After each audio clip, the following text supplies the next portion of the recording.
Good evening. I'm Alan Havis, Provost of Thurgood Marshall College and co-host of the Reconsidering Little Rock Symposium and Celebration. It's my pleasure to introduce my co-host and my good friend, Stephen Adler, Provost of Earl Warren College. Good evening, everyone, and welcome to the second night of our three-day commemoration of the signal events that transpired 50 years ago, in September of 1957, at Central High School in Little Rock, Arkansas.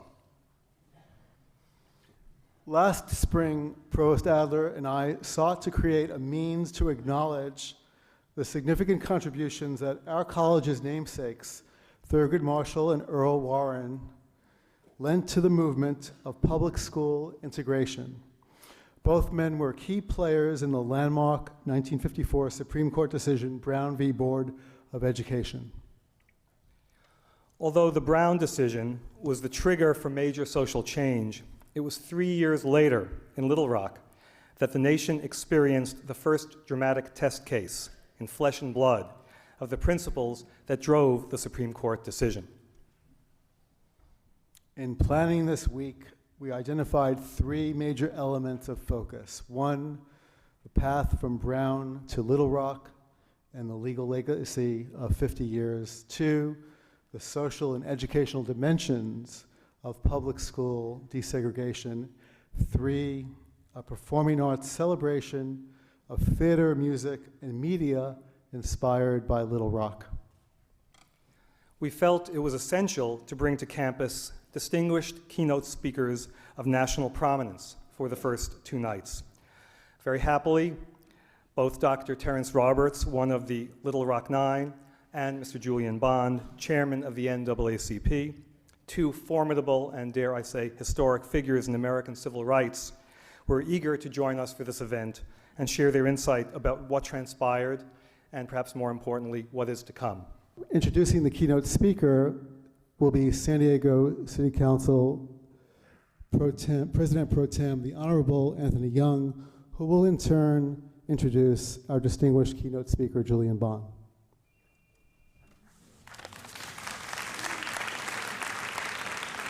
Well, good evening.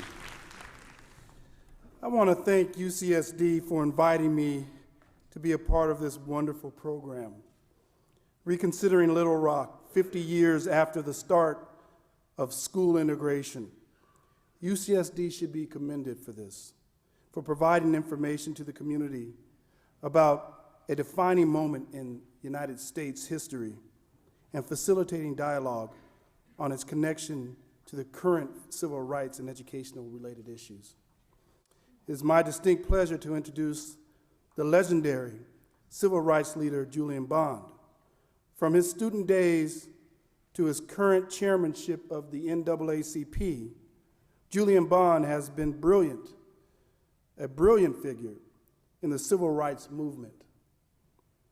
As an activist who has faced jail for his convictions, as a veteran of more than 20 years of service in the Georgia General Assembly, as a university professor and a writer, he has fought heroically for social change since 1960. He was a founder in 1960, while a student at Morehouse College of Atlanta, of the Student Sit-In and Anti-Segregation Organization and the Student Nonviolent Coordinating Committee, SNCC. Elected in 1965 to the Georgia House of Representatives, Mr. Bond was prevented from taking his seat by members who objected to his opposition of the Vietnam War. He was elected to his own vacant seat and unseated again, and seated only after a third election and a unanimous decision of the United States Supreme Court.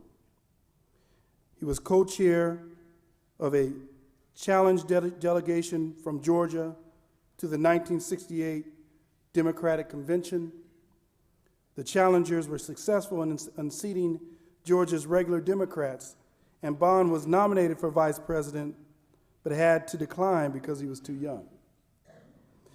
Mr. Bond serves as chairman of the premier Auto Group Diversity Council, is on the board boards of for the American Way, the Southern Poverty Law Center, and the Council for a Livable World, and the advisory board of the Harvard Business School Initiative on Social Enterprise, among others.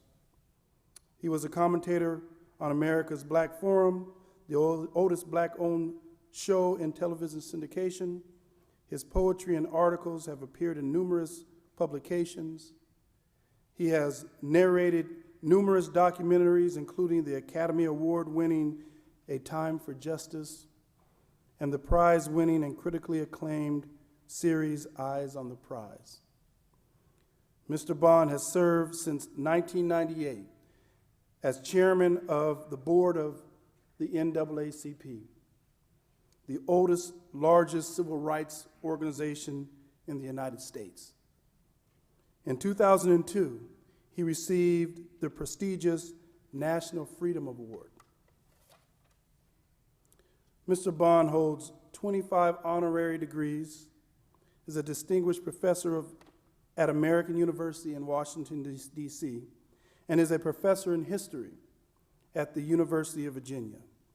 His gracious presence here tonight is a wonderful centerpiece to the commemorative observance of the Little Rock Nine's 50-year anniversary. Ladies and gentlemen, please welcome Mr. Julian Bond.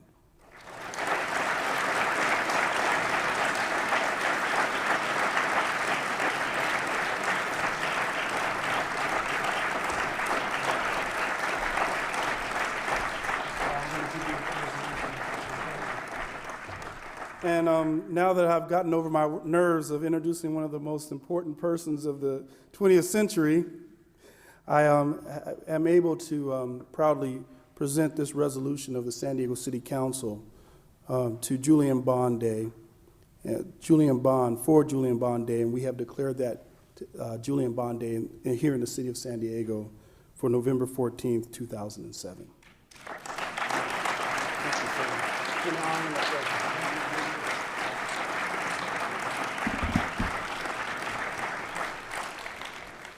Thank you a great deal for that kind introduction, and thank you particularly for making today Julian Bond Day.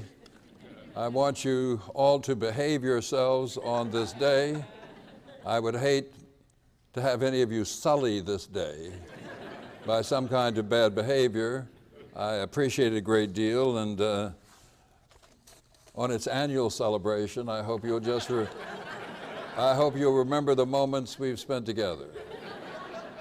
Now, I'm so pleased to receive this, and pleased that in the introduction, something was mentioned that often is left out of my introductions, and that is that I, at least at one time, was a poet, and I was reminded of my own poetic background when someone wanted Dr. Roberts to sign a big picture of the Little Rock Nine seated together, and wanted me to sign the back of a Ray Charles album, don't laugh, on which there appeared a poem I had written about Ray Charles.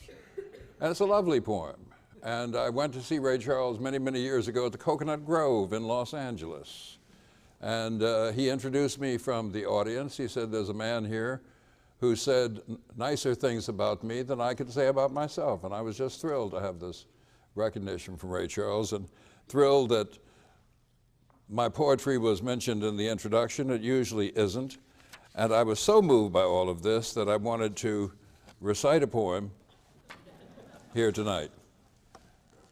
Now, it's really said that, no, you shouldn't explain poetry. The people who hear it either get it or they don't get it.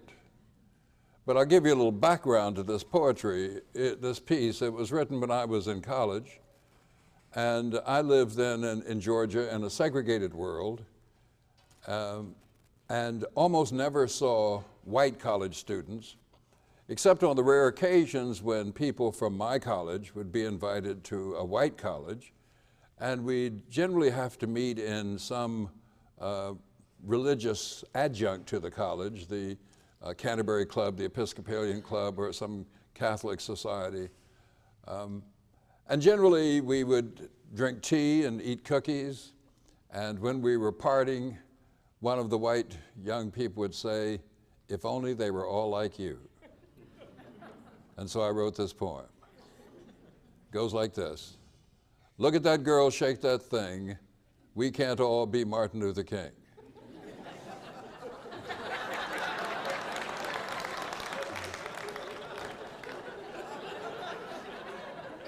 Now, I want to examine the state of race in the United States. Those who say that race is history have it exactly backward. History is race. The word America scrambled after all spells, I am race.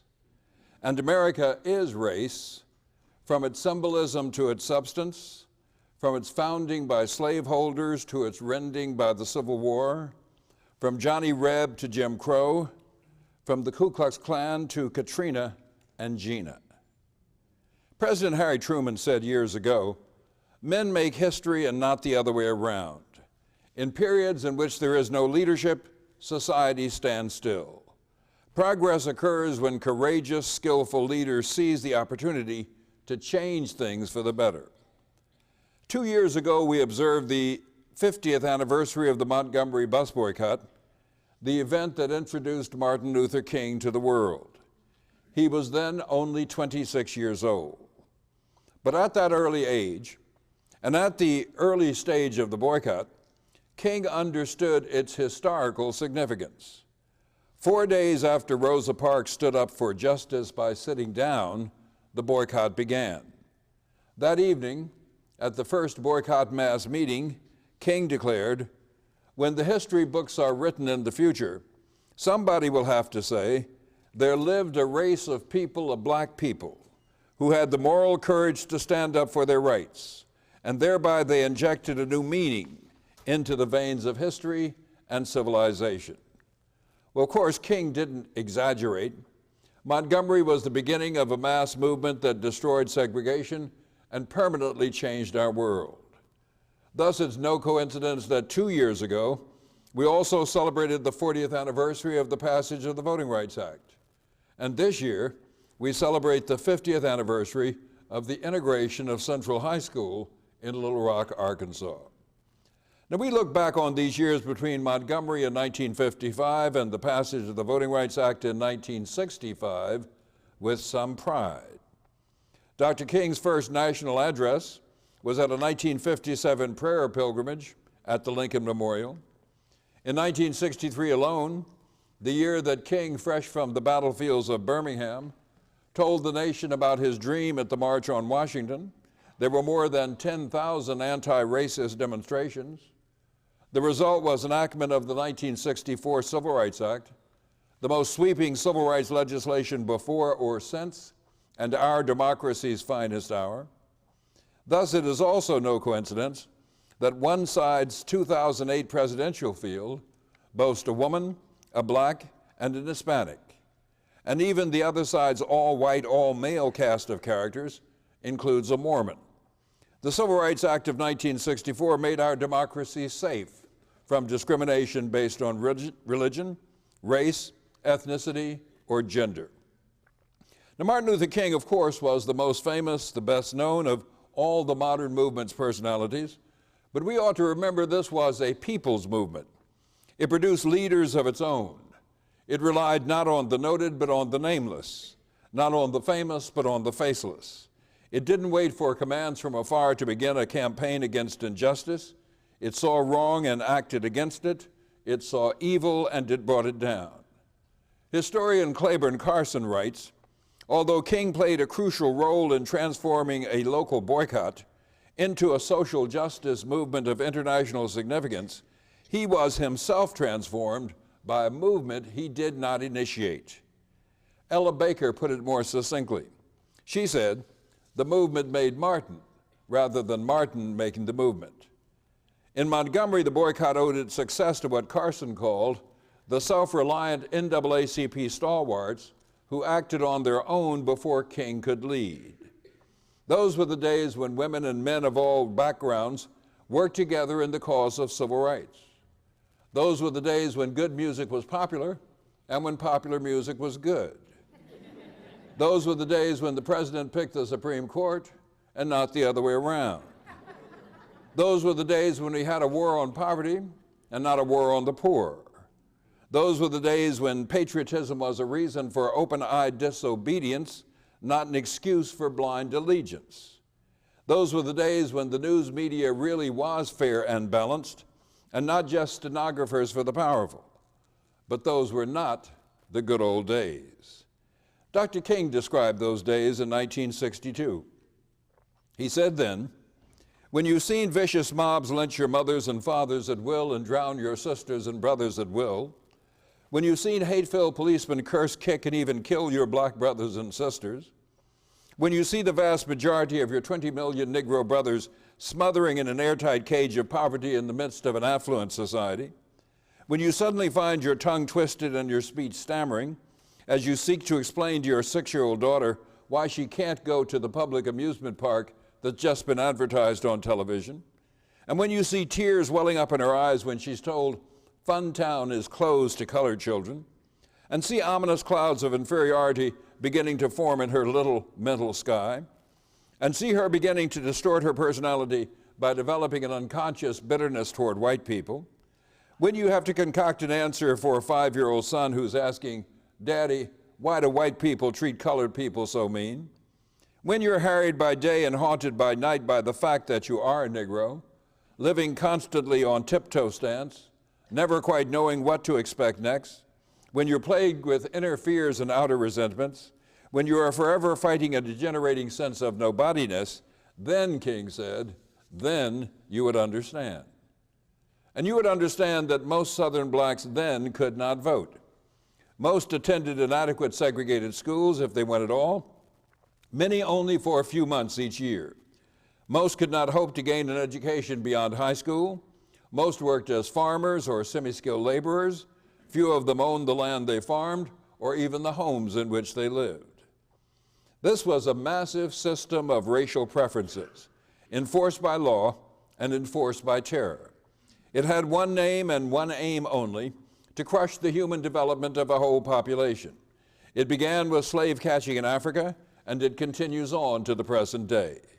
It's only by acknowledging the name, the nature, and the scope of this problem that we can measure the magnitude of our successes and the cost of our failures.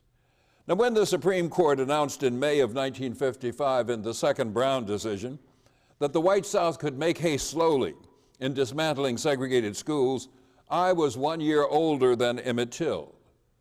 His death 3 months after the second Brown decision was much more immediate to me than the court's decision had been.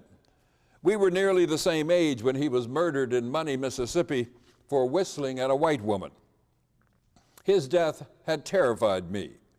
But in the fall of 1957, a group of black teenagers encouraged me to put that fear aside.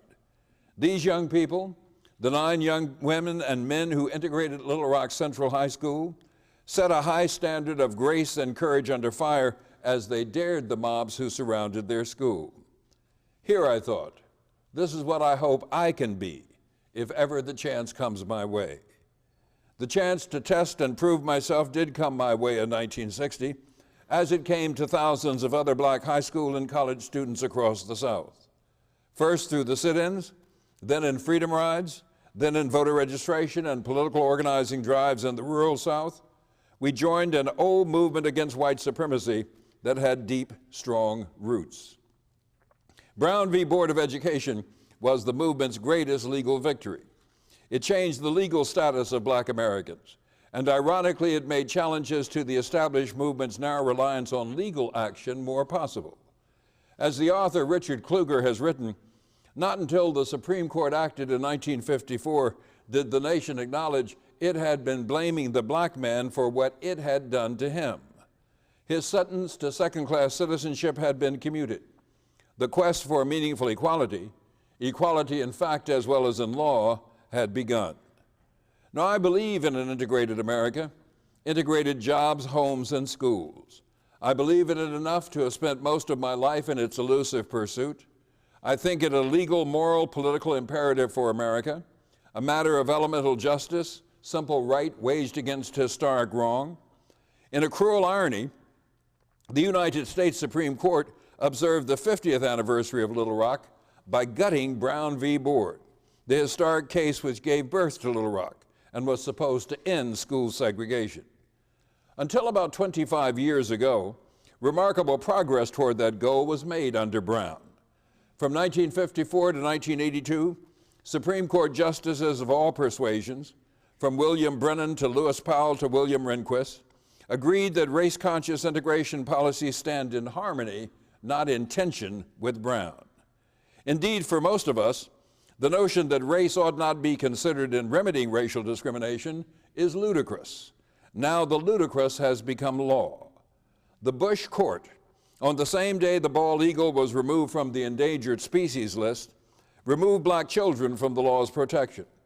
In two cases from Louisville and Seattle, the court held by a 5-4 vote that those school systems could not voluntarily use race in assigning students to school. The court ruled that conscious racial integration is the moral equivalent of conscious racial segregation. This is the most radical in a line of cases beginning in the 1980s that question race-conscious policies. Only Justice Kennedy stood between this ruling and total disaster. 4 members of the court, the White Ring brothers Scalia and Thomas, and Bush appointees Alito and Roberts, would have prohibited any use of race in remedying school segregation. The truth is there are no non-racial remedies for racial discrimination. In order to get beyond race, you have to go to race. To suggest racial neutrality as a remedy for racial discrimination is sophistry of the highest order. At a time when school segregation is increasing, a plurality of the court would condemn minority children to secondary status even before they've started secondary school. But we're such a young nation so recently removed from slavery that only my father's generation stands between Julian Bond and human bondage. Like many others, I'm the grandson of a slave. My grandfather was born in 1863 in Kentucky. Freedom didn't come for him until the 13th Amendment was ratified in 1865. He and his mother were property like a horse or a chair. As a young girl, she'd been given away as a wedding present to a new bride. And when that bride became pregnant, her husband, that's my great-grandmother's owner and master, exercised his right to take his wife's slave as his mistress. That union produced 2 children, one of them my grandfather. At age 15, barely able to read or write, he hitched his tuition, a steer, to a rope, and walked 100 miles across Kentucky to Berea College, and the college took him in.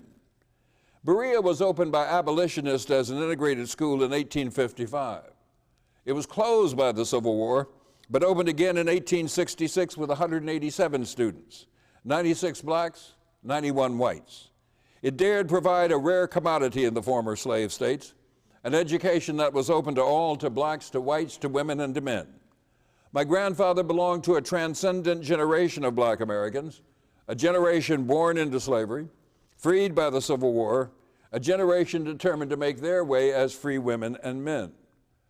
Dr. King belonged to another transcendent generation of black Americans, a generation born in segregation, freed from racism's constraints by their own efforts, a generation determined to make their way in freedom. That the quest for meaningful equality, political and economic equity, remains unfulfilled today, that's no indictment of past efforts. Instead, it's testament to our challenge. When my grandfather graduated from Berea in 1892, the college asked him to deliver the commencement address. He said then, "The pessimist from his corner looks out on the world of wickedness and sin, and blinded by all that is good or hopeful in the condition and the progress of the human race, bewails the present state of affairs and predicts woeful things for the future. In every cloud he beholds a destructive storm, in every flash of lightning an omen of evil, and in every shadow that falls across his path a lurking foe. He forgets that the clouds also bring life and hope, that the lightning purifies the atmosphere, that shadow and darkness prepare for sunshine and growth, and that hardships and adversity nerve the race as the individual for greater efforts and grander victories. In the first years of the 21st century, we've been tested by hardships and adversity. If my grandfather was right, we're now poised for greater efforts and grander victories. Already our democracy is healthier now than it was last year. We affirmed the words of Theodore Roosevelt, who said in 1918, "To announce there must be no criticism of the president, or to stand by the president right or wrong, it's not only unpatriotic and servile, it is morally treasonous to the American public." And we sanctified the words of Ohio Senator Robert Taft, and I never thought I'd be quoting Robert Taft. But 2 weeks after Pearl Harbor was attacked, he said, "I believe there can be no doubt that criticism in time of war is essential to the maintenance of any kind of democratic government." What happened on Election Day 1 year ago was not an election, it was an intervention. The president saw his presidency repudiated, from the national disaster of Katrina, to which he did not respond, to the disaster in Iraq, which he created. There's no better way to examine the state of race in Bush's America than to examine Katrina and the lessons it has to teach us. Imagine with me a major hurricane hits New Orleans. Imagine within hours the President of the United States is on Air Force One headed for the stricken city. Imagine upon landing in the no electricity darkness with a flashlight held to his face, the President announces, "I am the President of the United States and I'm here to help you." That actually happened. It was 1965. The President was Lyndon Johnson. 40 years later, a more devastating hurricane strikes New Orleans. Neither the president or any other federal official is there to help. The city sustains lasting damage, and so does the president. But unlike the revolution, Katrina was televised, and what viewers saw was a deluge of degradation and despair. Tens of thousands of people, mostly black, many elderly, many infirm, pleading from rooftops, herded into and around the convention center and the Superdome without food or water, left to rot in the hot sun along the interstate. New Orleans was 63% black, half of whom lived below the poverty line. More than 1 in 3 black households, and nearly 3 in 5 poor black households lacked a vehicle. Among white households, only 15% were without a car. So thousands would be stranded, and they would be overwhelmingly black and poor. That was horrendous enough. Even worse, that it would take 5 days before meaningful help would arrive. Some would say, with no apology to Clarence Thomas, that we witnessed a modern-day lynching. In 1935, my parents were living in Louisiana when a neighbor's cousin, Jerome Wilson, was lynched. Writing about the lynching, my father stopped short of arguing that lynching was a deliberate effort to dispossess black slave landholders. He did show, however, that lynching could destroy the work of several generations in a single day.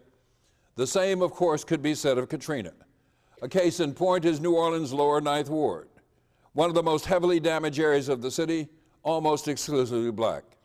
Almost 60% of the lower Ninth residents owned their homes, compared with 47% in the city as a whole, partly as a result of homes being passed down through generations in this deeply rooted community. Now, as it appears increasingly likely that the lower Ninth Ward will not be rebuilt, it can be said that Katrina, like lynching, not only destroyed the work of generations in a single day, but is resulting in a deliberate effort to dispossess black landholders. We should bear in mind, Katrina did not occur in a vacuum. The Gulf War was not removed from the Gulf course. Katrina served to underscore how the war in Iraq has weakened rather than strengthened our defenses, including our levees. The problem isn't that we can't prosecute a war in the Persian Gulf and protect our citizens on the Gulf Coast here at home. The problem is we cannot do either one. They used September 11th as an excuse to wage war in Iraq. They used the hurricane to wash away decent pay for workers and minority and women-owned businesses. They're turning the recovery over to the same no-bid corporate looters who are profiting from the disaster in Iraq. They boasted they wanted to make the government so small it would drown in a bathtub, and in New Orleans it did. That's the first lesson that emerges from Katrina. It teaches us the consequences of anti-government government, under which government's role in protecting its people is limited or destroyed. One of the other lessons, all of which are interconnected, is the highlighting of the racial and class divide in the country. Although New Orleans was unique in many ways, in music, cuisine, and culture, its race and class issues were the American norm and not the exception. And finally, Katrina resulted in a loss of moral authority for the United States, both at home and abroad. We Americans were not the only ones who watched Katrina's disaster unfold on television. The images were seen around the world. If we here at home felt revulsion and shame, imagine what our enemies abroad thought, or even our friends. It's reminiscent of the role segregation played in international politics. In 1946, Secretary of State Dean Acheson wrote, "The existence of discrimination against minority groups in this country has an adverse effect on our relations with other countries. Frequently, we find it next to impossible to formulate a satisfactory answer to our critics elsewhere." The Truman administration's brief in '54's Brown v. Education case argued that school desegregation was in the national interest because of foreign policy concerns. But as survivors floundered and bodies floated in New Orleans streets, neither civilized nor secure described our democratic form of government. And viewers here and around the globe wondered, where was that government in the time of these citizens' greatest need? The administration's response to Hurricane Katrina was a gumbo of inaction, insensitivity, and incompetence. Said presidential historian Robert Dallek, "The sort of limited commitment that this president has to using federal power to ameliorate domestic problems registered powerfully in the Katrina episode. It triggered Bush's downfall." Not unmindful of this, the administration and its allies have tried to use the California wildfires to rewrite the Katrina story. Arriving in California with alacrity, the president came not only to praise Governor Schwarzenegger, but to bury Louisiana's Governor Blanco. "It makes a significant difference," the president said, "when you have someone in the State House willing to take the lead." But Katrina was a federal failure. While it's pointless to ask who on an individual basis suffered more, anyone who lost everything by fire or flood is devastated. In its scale and its impact on humanity, Katrina stands alone. It affected 52 million acres compared with roughly 475,000 consumed by the fires, destroyed 300,000 homes versus 2,000, and it destroyed New Orleans' infrastructures, while San Diego's was largely left intact. The not-so-subtle subtext of the two disasters comparison seems to be that one of them produced better-behaved victims than the other. San Diego County is 67% white with a 9% poverty rate. When Katrina struck, New Orleans was 63% black and had a 28% poverty rate. Those who gathered in Qualcomm Stadium versus those huddled in the Superdome reflected these demographics. Those demographics and the administration's indifference led rapper Kanye West, days after the hurricane, to famously remark on live television, "George Bush doesn't like black people." His comment was not off the cuff. It was premeditated and preceded by the following. He said, "I hate the way they portray us in the media. You see a black family, it says, they're looting. You see a white family, I'm okay. You see a white family, as it says, they're looking for food. And you know it's been 5 days waiting for help because most of the people are black." Political scientist Michael Dawson and two colleagues surveyed blacks and whites as to whether West's remarks were unjustified. Only 9% of blacks answered yes, compared with 56% of whites. Dawson also asked whether the government's response would have been faster had the victims been white. 84% of blacks said yes, while only 20% of whites agreed. Similarly, in a Newsweek poll, twice as many blacks as whites, 65% versus 31%, thought the government responded slowly because the victims were black. When Dawson asked whether Katrina showed that racial inequality remained a major problem in the United States, 90% of blacks answered yes, while only 38% of whites thought so. In turn, this may partially explain why only a minority of whites, 42%, were sympathetic toward those stranded in the wake of Katrina. This blame the victim mentality suggests racial animus. It is closely connected to the ignorance that underlies the surprise expressed by many at the level of inequality on display in the Katrina crisis. Gunnar Myrdal wrote about this white ignorance in An American Dilemma more than 6 decades ago. He said, "To an extent, this ignorance is not simply natural, but as part of the opportunistic escape reaction. The ignorance about the Negro is not, it must be stressed, just random lack of interest and knowledge. It is a tense and high-strung restriction and distortion of knowledge. In the region affected by Katrina, more than 1 million lived in poverty before the storm. Louisiana, Mississippi, Alabama are respectively the first, second, eighth poorest states in the region. Poverty in the U.S. is not confined to the South, of course. Today, 37 million Americans live in poverty. They represent about 13% of our population, the highest percentage in the developed world. Their number has grown since 2001, with 5.4 million having slipped below the poverty line since George Bush has been in office. And the gap has grown between the haves, the have-mores, and the have-nots. The top 300,000 Americans collectively have as much income as the bottom 150 million. The top 20% of earners take over half the national income, while the bottom 20 get just 3.4%. Black Americans, of course, are more likely to be among the bottom earners than the top. Almost a quarter of black Americans nationwide live below the poverty line, compared to only 8.6% of whites. Almost every social indicator, from birth to death, reflects black-white disparities. Infant mortality rates are 146% higher for blacks. Chances of imprisonment are 447% higher. Rate of death from homicide 521% higher. Lack of health insurance 42% more likely. The proportion with a college degree 60% lower. And the average white American will live 5.5 years longer than the average black American. Media images during the Katrina coverage made it obvious that the dying and the suffering were predominantly black and poor. Though some wanted to engage in a race versus class debate, even President Bush acknowledged they were intertwined. In his Jackson Square speech, the president spoke of the deep, persistent poverty which exists in our country. That poverty, he said, has its roots in a history of racial discrimination. The truth is that race trumps class. As Michael Dyson has written, concentrated poverty doesn't victimize poor whites in the same way it does poor blacks. That's why comparisons between poor whites and poor blacks in New Orleans clearly showed that poor whites were much better off overall. It's why the public school system served poor whites better than poor blacks. Poor white children were less likely to attend schools in an area of concentrated poverty. It is why 3 times as many poor blacks as poor whites lacked access to a vehicle.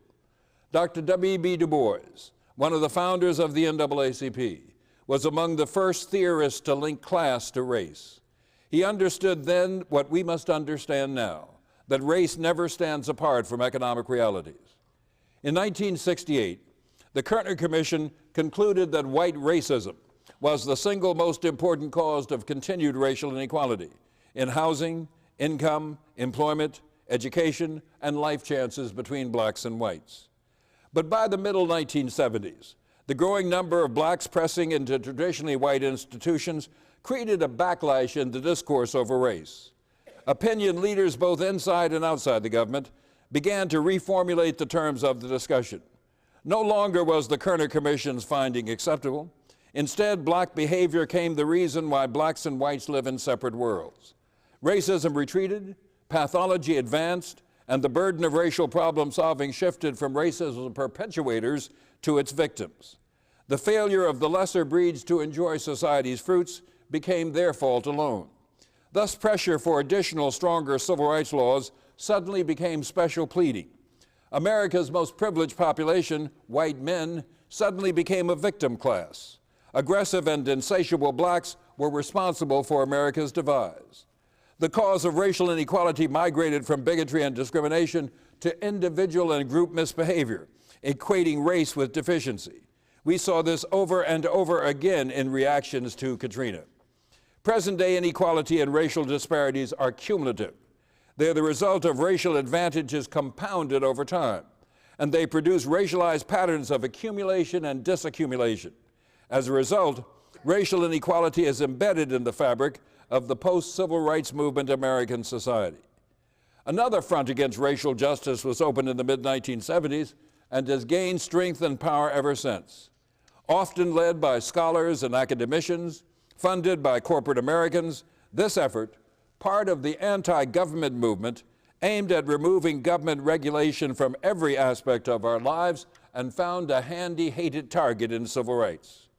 Today's apologists argue that discrimination against minorities is no longer a problem. Society has to protect itself from discrimination against the majority instead. They argue that America is colorblind, despite reams of evidence to the contrary, including a recent national survey which reported the majority of whites think blacks and Hispanics prefer welfare to work, are lazier, more prone to violence, less intelligent, and less patriotic. It might have been proper yesterday, they maintain, to aim big guns at racism, at segregated schools, segregated ballot boxes. The ills we face today, they say, are crime, teenage pregnancy, and family disintegration. These call, they claim, for new approaches and for abandoning government's help. But poverty's symptoms must not be confused with poverty's causes. Du Bois knew this more than 100 years ago. In his landmark study that became the Philadelphia Negro, published in 1899, he wrote, "Men have a right to object to a race so poor and ignorant and inefficient as the mass of Negroes. But if their policy in the past is parent of much of this condition, and if today by shutting black boys and girls out of most avenues of decent employment, they're increasing pauperism and vice, then they must hold themselves largely responsible for the deplorable results." Sadly, what was true more than 100 years ago is still true today. The deplorable results of government conduct and misconduct were on view for all to see in the wake of Katrina. 1 year after Louisiana's great flood of 1927, Huey Long launched his first campaign for governor. He summarized his platform in a speech under the Evangeline Oak in St. Martinsville, memorialized by Henry Wadsworth Longfellow's poem. He said, "It is here under this oak where Evangeline waited for her lover, Gabriel, who never came. This oak is an immortal spot, made so by Longfellow's poem. But Evangeline is not the only one who has waited here in disappointment. Where are the schools you have waited for your children to have that have never come? Where are the roads and the highways you send your money to build that are no nearer now than ever before? Where are the institutions to care for the sick and disabled? Evangeline wept bitter tears in her disappointment, but it lasted only through one lifetime. Your tears in this country, around this oak, have lasted for generations. Give me the chance to dry the eyes of those who still weep here. To dry the eyes of those who still weep here. Black, white, young, old, that is the challenge we face today. For starters, we ought to use Katrina's lessons to recapture the race issue from the political right, to return to a time when whites say, as President Johnson did in 1965, their cause must be our cause too. Because it's not just Negroes, it's really all of us who must overcome the crippling legacy of bigotry and injustice. And the words of John Hope Franklin, who writes, all whites benefited from American slavery. All blacks had no rights they could claim as their own. All whites, including the vast majority who owned no slaves, were not only encouraged but authorized to exercise dominion over all slaves, thereby adding to the system of control. Even poor whites, Dr. Franklin writes, benefited from the legal advantage they enjoyed over all blacks, as well as from the psychological advantage of having a group beneath them. Most living Americans, he says, do have a connection with slavery. They have inherited the preferential advantage if they are white, and the loathsome disadvantage if they are black, and these positions are virtually as alive today as they were in the 19th century. Now, many Americans maintain, from corporate and government-sponsored pulpits, newspaper op-ed pages, television and radio talk shows, that racial discrimination is an ancient artifact. Acceptance of that argument allows the degradation of the national discourse on race, the substitution of victim for victimizer, the return of social Darwinism to the American scene, the substitution of physiognomy for culture as the bigot's favorite source of black inferiority. They want to make any government consideration of race illegal and thereby do away with our rights and much of the legacy of the civil rights movement, including affirmative action. They say they believe in a color-blind America where race doesn't count. Sadly, in America, equal opportunity is color-coded. What they really want is a color-free America, and they think they'll get there by not counting race. But as long as race counts, we've got to count race. Affirmative action was created to what former Supreme Court Justice Sandra Day O'Connor called the unhappy persistence of both the practice and the lingering effects of racial discrimination. Now affirmative action is under attack not because it has failed, but because it succeeded. It helped create the sizable middle class that now constitutes 1/3 of all black Americans. In the late 1960s, the wages of black women in the textile industry tripled. From 1970 to 1990, the number of black police officers, lawyers, and doctors doubled. Black electricians and college students tripled. Black bank tellers more than quadrupled.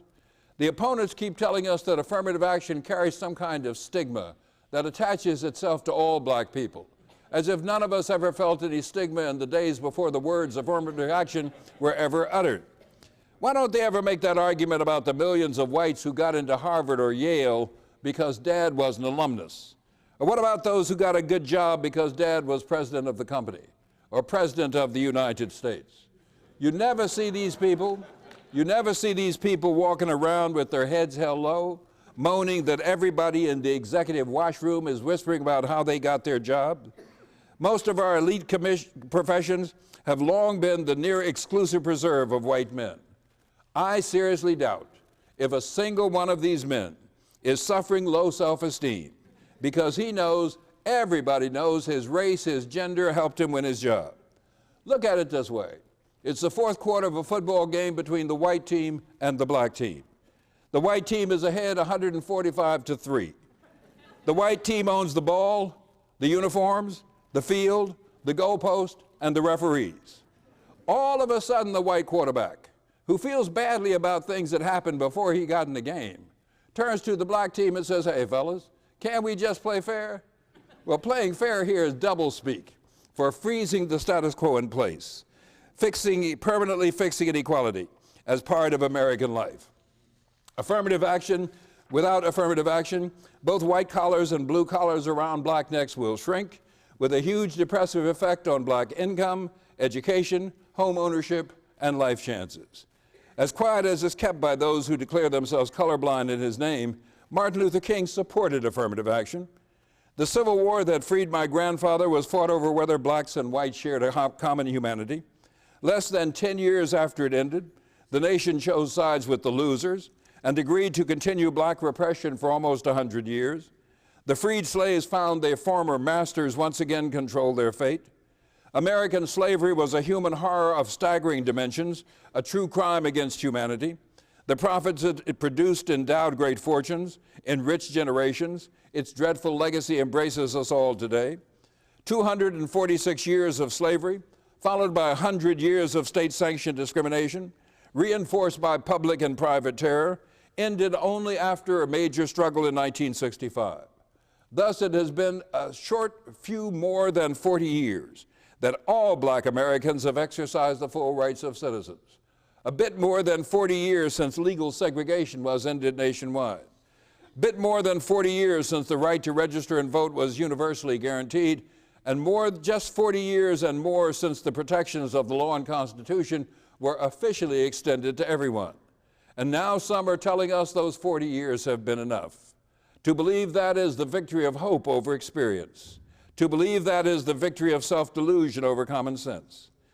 A year after the Brown decision, an NAACP activist in Montgomery refused to give up her seat on a city bus so a white man could sit down. 5 years after Montgomery, 4 black young men, college students in Greensboro, refused to give up their seat at a dime store lunch counter reserved for whites. These small acts of passive resistance to American apartheid and the cumulative acts of tens of thousands more created a people's movement that eliminated legal segregation in less than a decade. We ought not forget that Dr. King stood before and with thousands, the people who made the mighty movement what it was. From Jamestown slave pens to Montgomery's boycotted buses, these ordinary women and men labored in obscurity, and from Montgomery forward, they provided the foot soldiers of the Freedom Army. They walked in dignity rather than ride in shame. They faced bombs in Birmingham and mobs in Mississippi. They sat down at lunch counters so others could stand up. They marched and they organized. Dr. King didn't march from Selma to Montgomery by himself. He didn't speak to an empty field at the March on Washington. There were thousands marching with him and before him, and thousands more who did the dirty work that preceded the triumphant march. The successful strategies of yesterday's movement for civil rights were litigation, organization, mobilization, and coalition, all aimed at creating a national constituency for civil rights. Sometimes it is the simplest of ordinary, everyday acts. Sitting at a lunch counter, going to a new school, applying for a marriage license, these can challenge the way we think and act. And the simplest act of citizenship, voting, can change the universe. As one sage put it, status quo is Latin for the mess we're in. It's imperative we change the status quo and fix this mess. And that will not happen until we vote. The other side knows this, which is why they've been so intent on suppressing our votes. To them, U.S. attorneys were fired for not pursuing bogus voter fraud claims. Others may have kept their jobs by prosecuting Democratic voters and officials. In one case, the swing state of Wisconsin was so flimsy the appeal court took the extraordinary move of ordering the defendant released immediately. Partisanship, not principle, has guided the Bush Department of Justice. There's little reason to hope that a new attorney general who cannot declare that waterboarding is torture is going to change the department significantly. This will take a brand new administration. Now we find ourselves refighting old battles we thought already won. Facing new problems we've barely begun to acknowledge, we ought to take heart. If there's more to be done, we have more to do it with, much more than those who came before us and who brought us along this far. We have a history of aggressive self-help and voluntarism in church and civic club and neighborhood association, providing scholarships, helping the needy, promoting social service. But volunteering for social service alone does little to change the status quo. Creating change requires challenging power. It's never enough just to ignore evil. It's never enough for us just to do good. It's never enough just to feed the hungry and house the homeless, as commendable as these acts may be. It is helpful to think about our task in this way. Two men are sitting by the river, and to their horror, a baby comes floating down the stream. They jump in the water and save the child, and then to their surprise, another baby comes by. They jump in a second time and rescue that child. And to their horror, a third baby comes down the stream. One of the men jumps in the water a third time. The other man begins to run upstream. "Come back," says the man in the water. "We've got to save this child." "You save it," says the running man. "I'm going to find out who's throwing babies in the water, and I'm going to make him stop." Now, I once heard Professor Lonnie Guinier say that racial minorities are like the canaries that miners used to carry to warn them when the underground air was becoming too toxic to breathe. But too many people today want to put gas masks on the canaries instead of taking the poison out of the air. Too many people want to put life preservers on the babies instead of stopping them from being thrown in a dangerous, treacherous flood. We have a long and honorable tradition of social justice in this country. It sends forth the message that when we act together, we can overcome. It's a serious mistake, both tactical and moral, to believe this is a fight that must be or should be waged by Black Americans alone. That has never been true in centuries past. It ought not be true in the century unfolding now. Black, yellow, red, and white, all are needed in this fight. All are implicated in the continuation of inequality. It will require our common effort to bring it to an end. Our agenda for this new century must include continuing to litigate, to organize, to mobilize, forming coalitions of the caring and concerned, joining ranks against the comfortable, the callous, and the smug. By the year 2050, Blacks and Hispanics together will be 40% of the population. Wherever there are others who share our condition and concerns, we must make common cause with them. At the National Association for the Advancement of Colored People, we believe colored people come in all colors. Anybody who shares our values is more than welcome. The growth in immigration, the emergence of new and vibrant populations of people of color holds out great promise and great peril. The promise is that the coalition for justice has grown larger and stronger as new allies join the fight. The peril comes from real fears that our common foes will find ways to separate and divide us. It doesn't make sense if Blacks and Latinos fight over which of us has the least amount of power. Together, we can constitute a mighty force for right. Racial justice, economic equality, world peace, these were the themes that occupied Dr. King's life. They ought to occupy ours today. The NAACP has a magazine called The Crisis. It got its name from a poem by James Russell Lowell called The Present Crisis. He was an ardent abolitionist. He wrote this in 1844 in opposition to the annexation of Texas to the United States as a slave state. This poem, more than a century and a half old, speaks to us today. Once to every man and nation comes a moment to decide, in the strife of truth and falsehood, for the good or evil side, some great cause, God's new Messiah, offering each the bloom or blight, and the choice goes by forever twixt that darkness and that light. Though the cause of evil prosper, yet 'tis truth alone is strong. Though her portion be the scaffold, and upon the throne be wrong, yet that scaffold sways the future, and behind the dim unknown stands God within the shadow, keeping watch above his own. Thank you.